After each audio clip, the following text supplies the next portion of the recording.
Hi friends, welcome to Selvi Mano's life style. இன்றைக்கி என்ன video பார்க்க போகிறோன்னா, சிம்பிளாக சூப்பராக வந்துட்டு ஒரு பாலக்கீரை தொக்கு தான் வந்துட்டு ரெடி பண்ண போகிறோம்.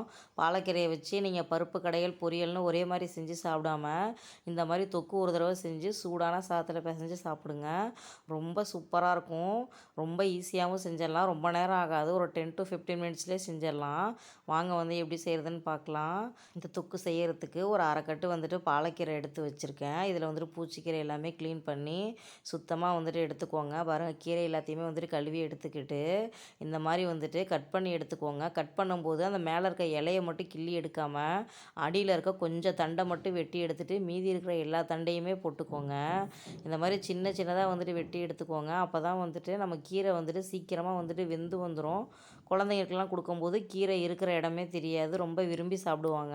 அதனால் நீங்கள் அந்த மாதிரி சின்ன சின்னதாக வந்துட்டு வெட்டி எடுத்துக்கோங்க.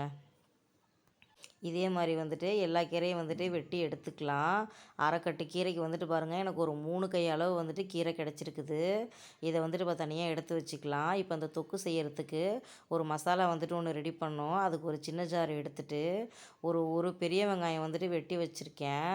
ஷேப்பாலாம் இல்லை, நீங்கள் எப்படி வேணாலும் வெட்டி எடுத்துக்கலாம் அரைக்கிறதுனால. அதை வந்துட்டு போட்டுக்கலாம். அதுக்கப்புறம் நம்மளோட நாட்டு தக்காளி வந்துட்டு ஒரு 2 தக்காளி பெரிய தக்காளியாக வந்து எடுத்திருக்கேன். நீங்கள் பெங்களூர் தக்காளி மாதிரி புளிப்பு இல்லை அப்படின்னா நீங்கள் 3 கூட எடுத்துக்கலாம். அடுத்து ஒரு கட்டி வந்துட்டு பூண்டு நல்லா உரித்து வந்துட்டு எடுத்துக்கலாம். உங்களுக்கு பூண்டு நிறையா பிடிக்குன்றவங்க நீங்கள் நிறையா கூட சேர்த்துக்கலாம். அடுத்து வந்துட்டு தனி மிளகாத்தூள் வந்துட்டு ஒரு 1½ ஸ்பூன் வந்துட்டு சேர்த்துருக்கேன். நீங்கள் காரம் வந்து கூட்டி குறைச்சி குழந்தைங்க சாப்பிட்றாங்கன்னா கம்மியாக கூட எடுத்துக்கோங்க, ஒன்றும் தப்பு இல்லை. இப்போ இந்த மசாலாவுக்கு தேவையான உப்பு வந்துட்டு கொஞ்சம் சேர்த்துக்கலாம். பார்த்துட்டு சேருங்க. அதுக்கப்புறம் உங்களுக்கு செய்யும்போது உங்களுக்கு கூட்டி குறைச்சி இருந்துச்சுன்னா வந்துட்டு சேர்த்துக்கலாம். முதலே போட்டுனா கச்சிட போகுது. இப்போ இதை வந்துட்டு தண்ணி ஊற்றாமல் அந்த தக்காளியோட ஈரப்பதத்துலேயே இந்த மாதிரி வந்துட்டு மைய அரைச்சிட்டு வந்துடலாம். ரொம்ப குறைன்னு அரைச்சிங்கன்னா தொக்கு வராது கரெக்டான பதத்துக்கு.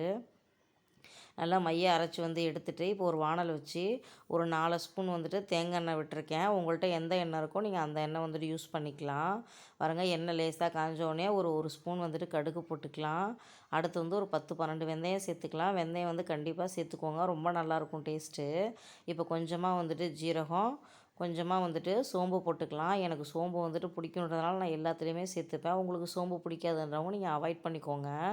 இப்போ எல்லாமே பொரிஞ்சதுக்கப்புறமா ஒரு 4 பல் வந்துட்டு பூண்டு வந்துட்டு தோலோடு வந்துட்டு தட்டி எடுத்திருக்கேன். இதையும் வந்துட்டு உள்ளே சேர்த்துக்கலாம். கண்டிப்பாக வந்துட்டு பூண்டை தட்டி போடுங்க. அது வந்து எண்ணெயில் பொரிஞ்சு அந்த வாசம் வந்து ரொம்ப சூப்பராக இருக்கும். ஒரு 3 வரமிளகாயை வந்துட்டு கிள்ளி உள்ளே சேர்த்துக்கோங்க. இது நல்லா வந்துட்டு ரோஸ்ட் ஆன உடனே நம்ம அரைச்சி வச்சுருக்கோம் பாருங்கள் அந்த மசாலா கலவை, அதை வந்து உள்ளே சேர்த்துக்கோங்க.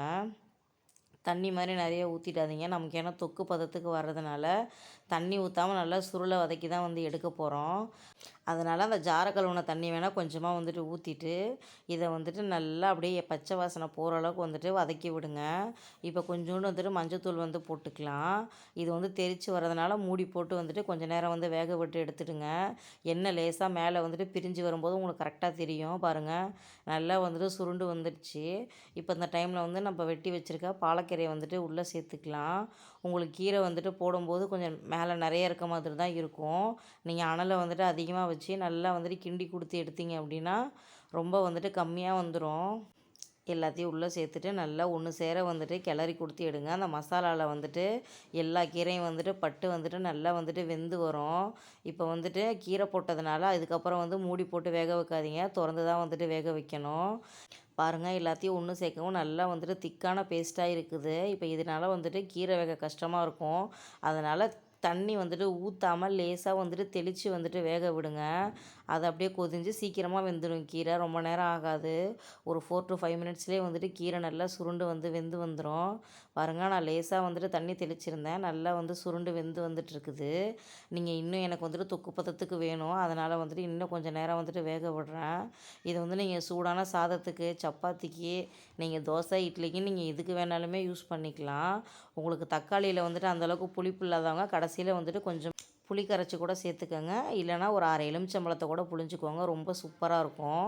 இதில் வந்துட்டு புளிப்பு, அப்புறம் வந்துட்டு காரம், உப்பு எல்லாமே கரெக்டாக வந்துச்சு அப்படின்னா இந்த தொக்கு வந்துட்டு ரொம்ப சூப்பராக இருக்கும்.